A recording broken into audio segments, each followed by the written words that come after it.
don't have a machine that magically counts how many particles are inside of a sample of carbon. So let's say that I had 12 grams of carbon and I wanted to know how many atoms that was. Well, either I'm going to have to sit there and count every single one as an individual, or I'm going to have to find a machine that magically does it. That's not going to be very easy.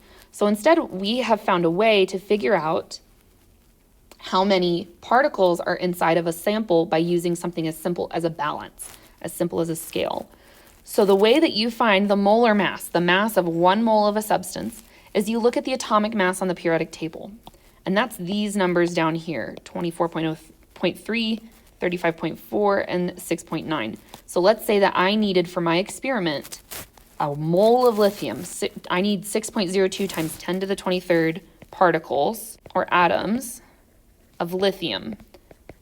How many grams would I measure out? Because a scale is a lot easier to use than counting atoms one by one. So we would just look at the periodic table and we can see that the answer would be 6.941 grams.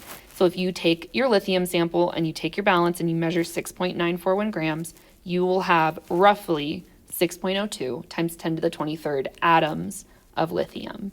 And this is true of every single element. So if we were to look at the periodic table and we wanted to find any molar mass, I need it for oxygen, for example. You'd look over here, oxygen's molar mass would be 15.99. If you wanted helium's would be 4.03 grams for every 1 mole. Aluminum would be 26.982 grams for every 1 mole of aluminum.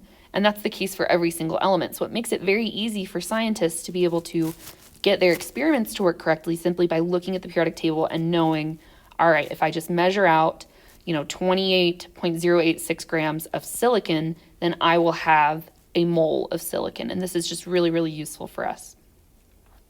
So here's how you find the molar mass of a compound. Let's say that you've got something like H2O, and we need to know the molar mass of that. H2O is not on the periodic table, but it's actually pretty easy to do. You'll just find the molar mass of every individual element and add them together. So here we have 2 hydrogens, each with a mass of 1.01. I found that from the periodic table. 1 oxygen with a mass of 15.99. Add all of that up. So you'll need 2 hydrogens times 1.01 plus 1 oxygen will equal 18.01 grams per mole. So if you get 18 grams of water, that will mean that you have about 6.02 times 10 to the 23rd atom or molecules of water.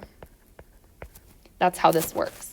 Now, one thing I want to point out, sometimes on our periodic tables, we'll have slightly different numbers. So your periodic table that you have may say that this number right here would be 12.01, whereas this one says 12.011.